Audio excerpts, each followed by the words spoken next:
So it really doesn't seem to make much difference to it in terms of trying to get coupling in. We're simply going to do an individual sort of motion at this joint. So fortunately, it doesn't seem to complicate our understanding of what we should do to this joint, but there is some controversy about the movement taking place here in terms of the couple. Rest of the spine, a lot less controversy, apart from in this group. I mean, in the rest of the world that I'm a member of, okay, but there is some controversy. And so here we are, just to make Bob feel good. Interesting thing, isn't it? We look at Lovett, or we look at Fryatt, and it's kind of interesting that Fryatt doesn't appear on that chart there. Now, obviously it should, because Fryatt rules and laws, and of course they weren't laws, they were kind of like hypotheses, okay? But he worked on the principles of Lovett. And you see with Lovett that he's got flexion to the same side, neutral is opposite, and extension was the same side. And then Fryatt looked at the Halliday spine and actually worked from that. Now the question is, if we take a spine and we produce an osseo-ligamentous preparation, that means we've obviously got a dead body. We take away all the muscles. Then we've got this osseo-ligamentous preparation to which we attach large calipers. And then we start to pull it in various directions and to say, right, if I pull this into extension and then I apply these little big calipers, what happens to the vertebral segments? Oh yes, they rotate to the same side. They might well, under these circumstances of an osseo-ligamentous preparation, no muscles, pulling like this, but is it possible in vivo for the same things to occur? And a lot of the work came from that. Now, I always remember John Oldham when we were on a course, I'm sure that Anne will remember this, when the first course we did with Fred Mitchell, when they were kind of a little bit worried when people that were a little younger than 65 arrived at Tacoma, Washington, at Lorne Rex's place, and who were prepared to ask questions, because previously they used to take doctors, medical doctors, who'd kind of just wanted not to have so much threat to themselves with malpractice. So they kind of did a little bit of muscle energy. And they'd sort of stopped doing surgery and all this. So they just wanted something else to do for 10 years of their life without a lot of risk. And they sort of did this course and everything. And so we get there and we're asking questions. That was kind of a little bit disconcerting. But Fred Mitchell was such a nice man, just such a talented person, excellent person altogether.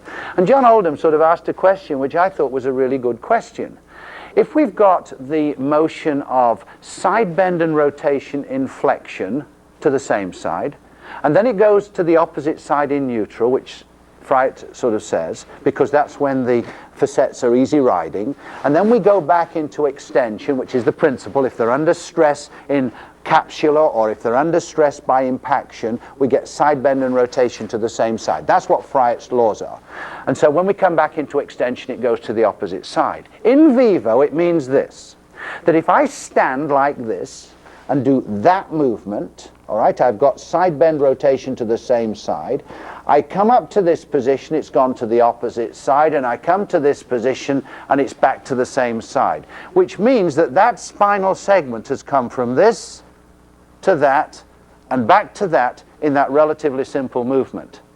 Now, the consequences of muscle control and stuff for that would be enormous.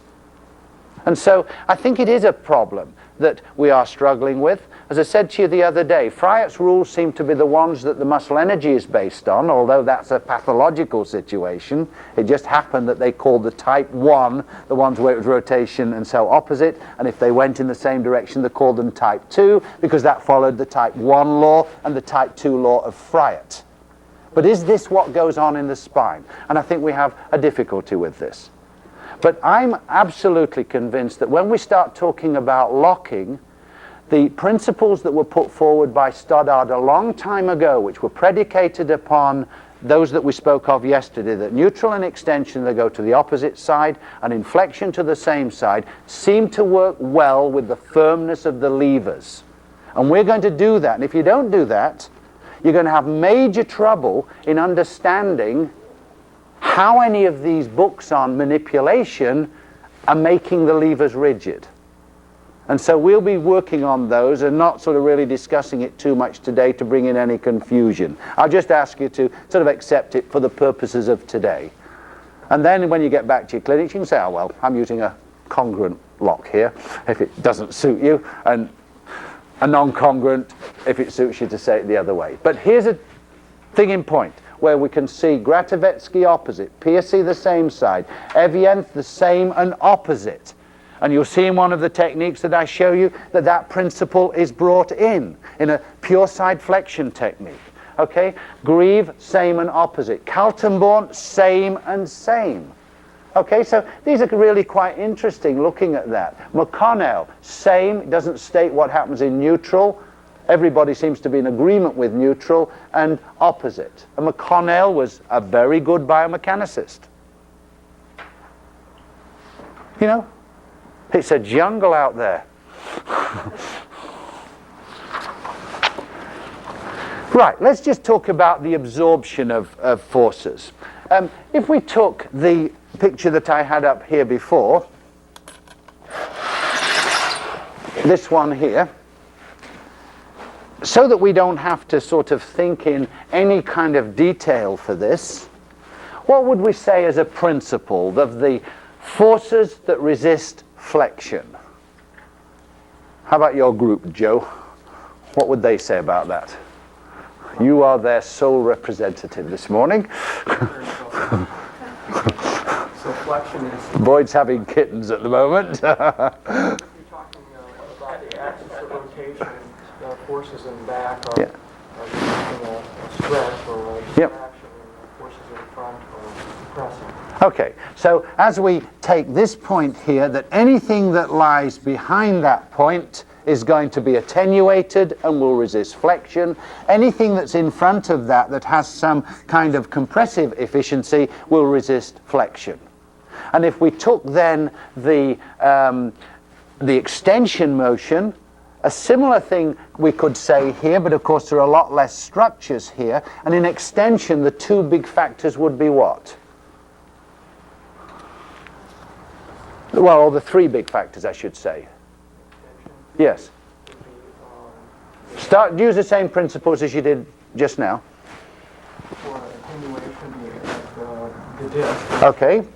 And anterior longitudinal ligament. Then we've got the disc, which is very good at, or certainly the anterior longitudinal ligament. The disc is probably better at compressive things rather than tensile strains. Yep. Behind? Impaction of the interior part of the facet. Okay, so, well, just impaction of the facet, and then if it goes more, we've got this impaction of this down onto the lamina. So that's the way that these are going to be absorbed, all right? Now then, let's talk about flexion. Obviously disengages these a little bit, if we could say that, so that if we then superimpose rotation, the factors that absorb rotation are going to change between between extension and flexion. And there's going to be more factors resisting rotation in extension because of the facets. And this is why when we're doing levers and we've got a long lever, we'd probably choose to use the extension position of that lever because it's more firm over a long period of time, notwithstanding using non-congruent locking. It's still more firm in extension than it is in flexion. Now then, we've got the facet joints here. Let's just go back to looking at rotation and see what you came up with there, and I'm sure it's the correct answer. We know that the facets suffer from no, I won't try and say that word, vicissitudes. No, okay. Suffer from a whole variety of irregularities. All right? This is one of these evolutionary nightmares, okay? Fairly late in terms of development of the upright bipedal posture, and therefore we see sort of changes that have not thoroughly stabilized. But we know that within any of these segments that we often get facets which should be sagittal, some are coronal, some are sagittal. That's obviously got to do a major change of what we talk about in coupled movements. And we don't know all that, and I'm not sure that we're smart enough, I'm not anyway, smart enough to check out that this little movement here is a bit different from that segment. And then we draw a conclusion that the facet on there has got to be this way and that one is this way. That would be really tough. What we do know is if that is at a segment like this, that directly opposite the one that is coronal in the disc, there'd be far more chance of breakdown. Because this coronal facet arrangement is much better at resisting rotation than that one is. And so if we've got a concert of absorption, if one factor is weaker, it's going to throw a greater load on another structure that absorbs this. And so we've got these whole changes down here of sagittal and coronal, and we don't know in an individual just what they are, and they're the things that are never reported on X-rays. Now then, how is rotation absorbed? We know that flexion is absorbed to some extent in the facets by the little J-shaped anterior part. We know that extension is absorbed by impaction of the lower part of this facet onto the lamina. So that's kind of an important contribution of the facet there. When we come into the segment, though, we've got to think about this, haven't we? The absorption of total rotation within the segment. I was teaching in Holland, and there was a woman on the course that I hadn't realized was a medical doctor. Not that it would have made any difference, but she really got upset because I didn't follow one of Kapandji's diagrams. And I couldn't believe what she was asking me at this stage, because this was such a sort of an old idea. That in Kapandji, what he has is a diagram that is related to the zygapophyseal joints. And he draws a circle round the zygapophyseal joints, and he puts the axis of rotation somewhere in the spinous processes, because that is the axis of this circle which goes round the facets. Now then, the consequences of having the axis of rotation up here would be every time you rotated, there'd be a gigantic swing of the vertebral bodies because of the length of the lever between that and between that. And also, if the principle that Kapandji has got in his book was true, it would mean that rotation would take place around these facets like this, whereas we know it doesn't. We get a totally asymmetrical behavior. One does this, one does that. So this instantaneous center of rotation is not so long ago. I mean, we're talking about in the early 70s that Troop used to teach this thing behind. And when Farfan came out with this, Troop said, I cannot understand how we didn't understand this. So I was kind of interested that just 2 or 3 years ago, one of the medical doctors who's into manual therapy was still sort of believing this thing. So it's kind of interesting that, you know, some of these diagrams we've really got to think very carefully about. Have any of you ever heard Stan Paris talk on that very good lecture he gives on mistakes in anatomy books? An excellent lecture. And you've got these anatomy books that have got the fibers going in the wrong direction because the plate's been reversed and all kinds of stuff. You know, and if you're studying a lot of this from that kind of, as many of us have to do because we're not always getting access to dissected parts, it's really quite interesting that we've got to be a bit careful with all these diagrams. And sometimes they represent a person's idea, not necessarily the actual fact. So let's be critical. Not with what I say, but, you know, with what other people say. Now, if we look at the segment, I think we have to divide it, don't we, into 2 completely different parts. We've got the body part of the segment, and we've got the neural arch part of the segment. Now then, when you were talking about this, what consideration did you make of that as to which is the most important? Did you come up with any conclusions? Your group is pointing to you, Suzanne. You said the neural arch absorbs 60% or so of the rotational forces, and the disc about 1/3, and the ligaments in the capsule the remainder. Yeah. Yeah, I don't know what the figures are. Certainly, it's a sharing out, and probably in a neutral, reasonable thing, we're kind of perhaps talking about a 50-50. I'm not talking about the neural arch, but I'm talking about the whole of the neural arch structures with the ligaments that attach to them. And perhaps a 60-40 would be a reasonable thing.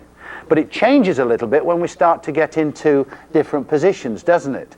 Because the bony impaction part of the facets, for example, are going to be sabotaged somewhat if we come into flexion, and perhaps in flexion, particularly in acute hyperflexion injuries which damage the disc, we realize that the disc was probably taking far more than it would like to do, and it broke down under those circumstances. So that's good. If we look at the disc, here's one of Farfan's diagrams I'm sure you're familiar with, this vector diagram showing that the outer perimeter of the disc takes more of the rotation fibers, as you would expect, because it's working over a longer lever and therefore more efficient. Therefore, what we see as a result of torsional strains is peripheral tears. And where do the peripheral tears, circumferential tears, occur? Between the outer parts of the lamellae, where the greatest amount of stress is being absorbed. So this is an important kind of conceptualization of a shared load between the disc and the neural arch mechanism, and that this can change to the detriment of either of these. And if there's any abnormality in development of any of this, it throws a greater load on the other absorbing mechanism and leads to more and earlier degeneration. If we look at the posterior part from one of the diagrams from Bogduk and Tomey here, we see the upper elements there. We rotate. We get into the rotation factor here. We get impaction on one side and rotation on the other side, and a separation here. Which is the rotating going on there? To which side? On that diagram. Right. Is it going rotating towards 1 or rotating towards 2? Towards 2. So it's gapping on the side to which we rotate, and it impacts on the other side. And if this force of rotation continues, then we're going to make the joint that is impacted now becomes the axis of rotation, and it forces a greater gapping on the side of the facet. Now, this rotation, of course, is great for separating the facet joint. And if we envisaged a little trap of the meniscoid here, excellent at doing that. However, if we have got some problems within the neural canal, then because we know that the side that gaps actually makes the neural canal, or not the neural canal, the intervertebral foramen less, we better be careful about rotational stresses. But as I sort of said, from Cassidy's work, perhaps we've been a little too cautious with it. And it's not as dangerous as would seem just on the surface. So we've got this sharing of stresses. Here's a picture from Farfan, same sort of diagram. Putting it all together now, that we have got an equal sort of absorption. Under different circumstances, the relationship will change somewhat. I was saying to you that if we have a situation here particularly where we've got a facet which is more coronal than it is sagittal and cannot withstand rotation so much, then the part of the disc diametrically opposite to that coronal placed facet, to that tropism of the facet, will start showing changes. And so the disc is more vulnerable if part of this mechanism is to some extent abnormal. Yes, that if we have a coronal facet, and we look at these facets, and this one here is very good at withstanding rotation. If we have it more this way, then we might be able to get more rotation developed in this, and it won't go into that bony impaction, which means that this part of the disc here, which is working in concert with that to resist rotation, okay, this will show much quicker breakdown because of this coronal facet. And so it does make you vulnerable if you've got tropism in one area, that the restraint that goes with that, and it's usually diametrically opposite in the disc, will show much greater peripheral tears. So that's an Yes, Rob. asymmetric? Yes. Yes, yeah, where we've got asymmetry of the facets. You can guarantee that diagonally across from where it's not the normal disposition, you'll have more discal damage. What is tropism? Oh, just abnormality of development, yeah. Vicissitudes. Vicissitudes was the word I was trying to get. Okay, now, so just in conclusion of this little bit, the absorption of rotation has consequences in the segment. It has to absorb it. And in any exam that you do on manipulation, this is like one of the questions that's always asked. If you're going to start doing a very common manipulation of rotation to the lumbar spine, which is where it's all at, in most places it gets rotated, how does those factors absorb that rotation? What are the consequences of rotation within the segment, and what would be the consequences if we had hypermobility and tropism and so on? And you sort of need to be able to discuss it in terms of what we've done here. Basically how the anatomy works, then what happens if the anatomy is a little abnormal, and then what happens with the anatomy to the facet, with the $1 million roll and the gapping of the facet, what's the consequences to the intervertebral foramen? Yes, Sandy. In a normally aligned facet, somewhere between sagittal and coronal, you talked about some gapping taking place on the other side. Will that not occur if it's more coronally? No, yeah, I think it occurs, but you also get more of a shift. You know, so there's some impaction, but it can also, instead of it coming bony like this, it probably comes like that, and it's part like a thoracic spine, which is well constructed to do rotation within the facets. See, in the lumbar spine, and this is a point that Cassidy makes, in the lumbar spine we've got degrees of rotation which are limited to 2 and 3 degrees maximum. Okay? Perhaps that goes up just a little bit if we take it into different positions, but of course, if we take it into more flexion, then we're going to have more resistance from the posterior structures behind the instantaneous center of rotation. So the ligaments are going to come in a little bit more under those circumstances. And when Farfan did his in vitro studies, he found that if you took away the facets, you could rotate the lumbar spine to something like 20 degrees in terms of the disc before it would break down. And it's restricted to 2 or 3 degrees. So Cassidy's saying perhaps we've been overcautious in the understanding of rotation stresses, okay, causing peripheral damage. You see, originally Farfan brought out this theory, and it's been modified a little bit by Adams and Hutton, but certainly Farfan sort of said there's 2 ways a disc can be damaged. We can damage it by rotation, by torsion, which causes peripheral damage. And we can also damage it by compression, which causes radial tears. Of course, Hutton and Adams talked about hyperflexion injuries, because this is where we tend to damage discs, isn't it, in this position? And they talked about sudden hyperflexion causing a prolapse, and creep and persistent gentle holding of a position causing damage. So there were like 2 flexion injuries which Farfan didn't address. So we went along with this torsional business very much in manual therapy. Oh, shouldn't be done. And yet you look all over the world and millions of them are being done with very great effect. So I think we should look at what's going on. I mean, there have been patients that have had a disc and it's been a back pain with buttock pain, and have had that disc converted from perhaps a bulge into a herniation and a prolapse. That has happened.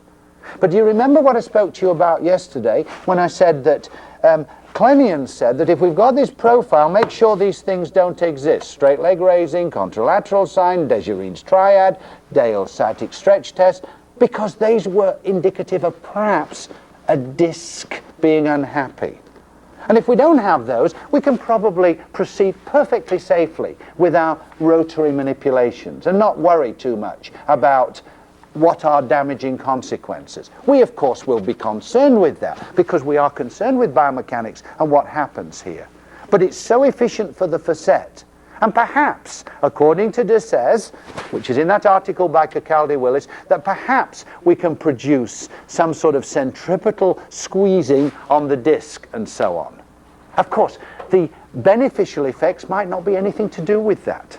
They might be to do with just changing biochemistry and all kinds of stuff. And in the model that Cassidy, and Cassidy, we perhaps would like to have him here because he thinks so much like us. He thinks not a bit like a chiropractor. You know, you go back for your kind of routine checkups and for maintenance.